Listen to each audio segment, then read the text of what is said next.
आज हम बात करेंगे कंडक्टर्स एंड इंसुलेटर्स की, यानी ऐसा मटेरियल जो कि चार्जेस को एक जगह से दूसरी जगह पे मूव होने दे, यानी हरकत करने दे। ठीक है, वो बेसिकली कहलाएगा आपके पास कंडक्टर। लेकिन ऐसा मटेरियल जो कि चार्ज को एक जगह से दूसरी जगह पे मूव होने ना दे, वो कहलाएगा इंसुलेटर। ठीक है, अब इस केस में देखिए चार्ज यहाँ पे था तो यहाँ से मूव करके यहाँ पे पहुंचाया, जबकि ये चार्ज यहाँ का यहाँ पे ही है। इसका मतलब है ये इंसुलेटर है और ये कंडक्टर है। अब इसी चीज को थोड़ा सा अंडरस्टैंड करने के लिए हम बात करेंगे जी, जो ये लेट्स सपोज ये आयरन रॉड है। ठीक है, आयरन का एक रॉड है और ये जो है ये एक प्लास्टिक का एक रॉड है। ठीक है, अब जब आपने इसको रब किया, जब आपने इसको अपने बालों के साथ रब किया या किसी सिल्क के कपड़े के साथ रब किया, तो आपने देखा कि इसके पीस नजदीक जब आप कागज के टुकड़ों को लेके गए तो उसने क्या किया, अट्रैक्ट किया। उसने क्या किया, अट्रैक्ट किया। जबकि इनके इसके करीब आप कागज के पीसेस को लेके गए तो इसने अट्रैक्ट नहीं किया। अब इसके ऊपर कंडीशन ये नहीं याद रही, ये रहे कि दोनों को आपने जो है वो हाथ में जो है वो पकड़ा हुआ है। ठीक है, दोनों को आपने हाथ में पकड़ा हुआ है, इसको भी और इसको भी। ये दोनों आप इसको हाथ में होल्ड करके रखे हुए हैं। ठीक है, अच्छा, अब क्या हुआ, जब दोनों को आपने हाथ में पकड़ा हुआ है और आपने इनको बालों के साथ रब किया है, तो चार्ज तो इसमें भी आया और चार्ज इसमें भी आया। लेकिन चूंकि जो आयरन का रॉड था उसमें जब चार्ज पैदा हुआ तो वो आपके हाथ, चूंकि वो चार्ज ट्रेवल कर सकता है, इसमें चार्ज मूव कर सकता है। ठीक है, हरकत कर सकता है, तो चार्ज हरकत करता हुआ आपकी हमारी बॉडी जो है या हमारा हाथ जो बहुत अच्छा कंडक्टर है, वो सारे का सारा जो एक्सेसिव चार्ज था, ठीक है, वो क्या हुआ, हाथ के जरिए बॉडी में चला गया और बॉडी फिर न्यूट्रल होगी, इसलिए उसने कागज के पीसेस को अट्रैक्ट नहीं किया। जबकि जो प्लास्टिक रॉड था इसमें चार्ज तो पैदा हुआ, ठीक है, रगड़ से चार्ज तो पैदा हुआ, लेकिन वो जो चार्ज है वो इसमें से हरकत नहीं कर सकता। हरकत ना करने की वजह से वो चार्ज अभी तक बॉडी में मौजूद है और ये कुछ नेट चार्ज शो करता है। ठीक है, प्लास्टिक, जो कि हमने इसके ऊपर बात की थी, ठीक है, जिसको हमने एक्सप्लेन भी किया था और हमने बात की थी, जो प्लास्टिक जो है वो कौन सा चार्ज शो करता है, नेगेटिव चार्ज शो करता है। ठीक है, इस चार्ज शो करने की वजह से कागज के पीसेस को क्या कर रहा है, अट्रैक्ट कर रहा है। वो यहां से समझ आती है कि जो इंसुलेटर है वो चार्ज को फ्लो होने देता है, तो जहां से भी उसको जो भी उसके साथ कोई और कंडक्टर अटैच होगा वो उसके अंदर जो है वो दाखिल हो जाएगा। और जबकि प्लास्टिक रॉड के अंदर ऐसा नहीं है, प्लास्टिक रॉड के अंदर चार्ज के लिए मूव करना बहुत मुश्किल है। ठीक है, इसके लिए कुछ कंडीशंस पे कुछ प्लास्टिक जो है, कुछ इंसुलेटर कंडक्टर भी बन जाते हैं, वो बाद की कंडीशंस हैं, लेकिन आम तौर पर इंसुलेटर के लिए जो है वो मूव करना जो है बहुत मुश्किल काम है। ठीक है, इसलिए जो इंसुलेटर होते हैं, जैसे प्लास्टिक है हमारे पास, ठीक है, जैसे हमारे पास रबर है, एबोनाइट है, जिसके आपके स्विचेस वगैरह बनते हैं, ये सारे हमारे पास क्या है, इंसुलेटर्स हैं। अच्छा, अब देखते हैं कि ऐसा क्यों है। यानी सबसे पहली बात कि ये अब क्वेश्चन ये है कि कंडक्टर कंडक्ट क्यों करता है और इंसुलेटर कंडक्ट क्यों नहीं करता, ये चार्जेस को क्यों रोकता है।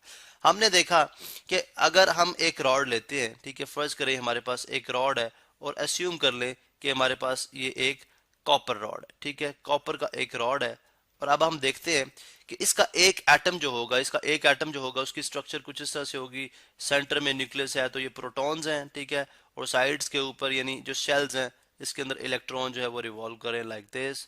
ठीक है, इसी तरह जो है, मतलब अब उस शेल्स में हम जानते हैं कि 2 इलेक्ट्रॉन फर्स्ट शेल में होंगे। ठीक है, चलें इस तरह से, और इसी तरह से बाकी अगले शेल्स में भी इलेक्ट्रॉन्स मौजूद होंगे।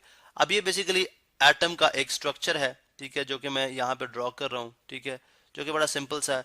आप देखें, हम जानते हैं कि जब हम इस एटम को हीट अप करेंगे तो ये इलेक्ट्रॉन क्या होगा, इसके पास ज्यादा एनर्जी आएगी।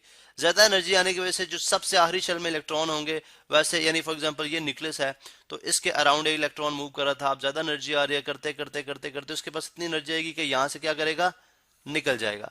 अब जब वो निकल गया तो मीन के वो उस मेटल की उस कंडक्टर की बॉडी के अंदर या उस मटेरियल के अंदर फ्रीली मूव करना शुरू हो गया। क्या हो गया, फ्रीली मूव करना शुरू हो गया, अपने न्यूक्लियस से अलग हो गया, अपने न्यूक्लियस से अलग हो। अब ये क्यों होता है, हम जानते हैं कि अगर आप एटम से एनर्जी निकालते जाएं एक सर्टेन पॉइंट ऐसा आता है कि जहां से आप मजीद एनर्जी नहीं निकाल सकते। या अगर दूसरे लफ्जों में बात करें तो हम कहते हैं जी कि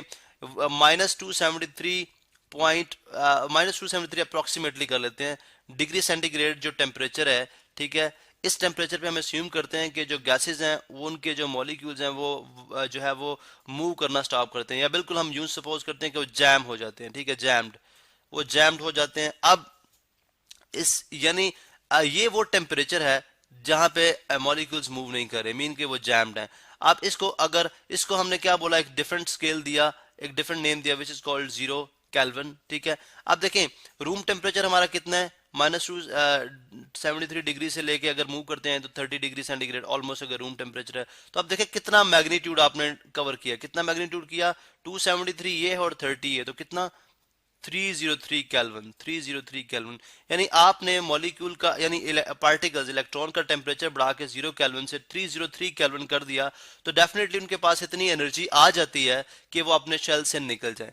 इसी तरह इसी वजह से जितने भी कंडक्टर्स होते हैं उसमें बहुत ज्यादा फ्री इलेक्ट्रॉन्स मौजूद होते हैं जो एक जगह से दूसरी जगह पे फ्रीली मूव कर सकते हैं। इसी वजह से जो है वो जो कंडक्टर हैं वो इलेक्ट्रिसिटी को या चार्जेस को कंडक्ट करते हैं, चार्जेस को पास ऑन होने देते हैं।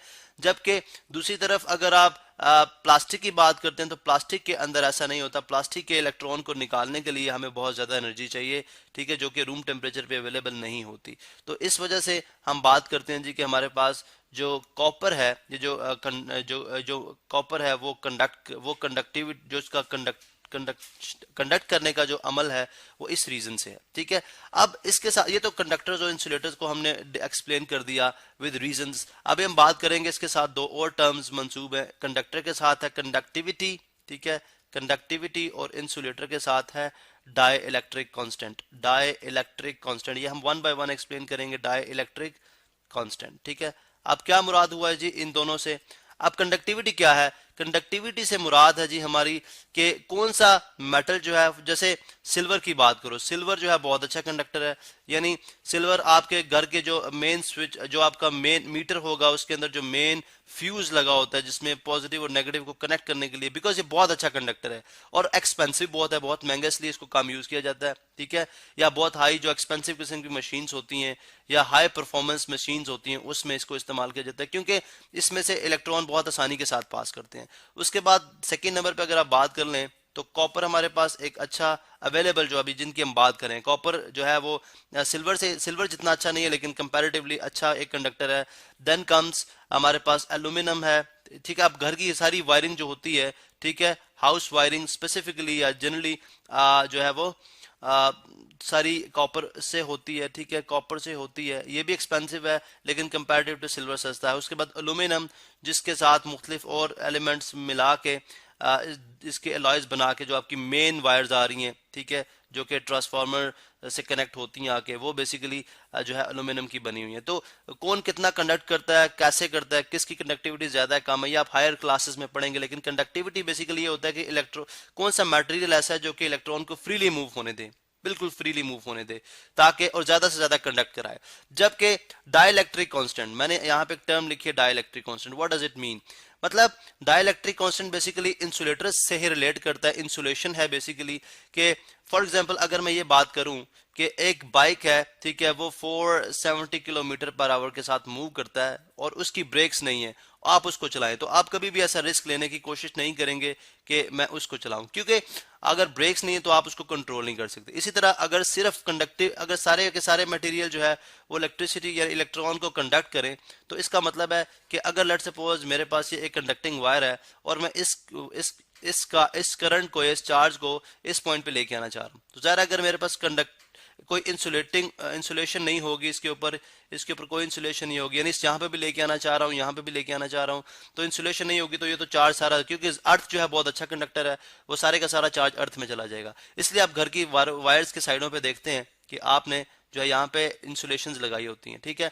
अब वो इंसुलेशंस डिपेंड करता है कि जो इलेक्ट्रॉन्स मूव कर रहे हैं तारों के अंदर, उनके ऊपर कितनी एनर्जी लग रही है, कितना काम हुआ है, मीन कि कितना पुश डालते हैं वो। यानी इससे मुराद ये है, डाइलेक्ट्रिक कांस्टेंट से मुराद ये है कि एक तार जिसमें से करंट पास कर रहा हो और उसके ऊपर मैं एक कागज का पीस रख के, सिर्फ एक कागज का टुकड़ा रख के उसके ऊपर हाथ नहीं रखूंगा। मुझे पता है कि कागज दो के एक इंसुलेटर है, लेकिन इसका डाइलेक्ट्रिक कांस्टेंट इतना नहीं है कि इस चार्ज को रोक सके, इसलिए मुझे तब भी करंट महसूस होगा। तो मीन के मैं क्या करूंगा, एक तकरीबन 100 पेजेस रखूंगा ताकि इसका इलेक्ट्रिक डाइलेक्ट्रिक कांस्टेंट यानी इलेक्ट्रॉन को रोकने की सलाहियत बढ़ जाए और मैं जो हूँ ये मेरे लिए कागज का पीस जो एज एन इंसुलेटर एक्ट कर सके।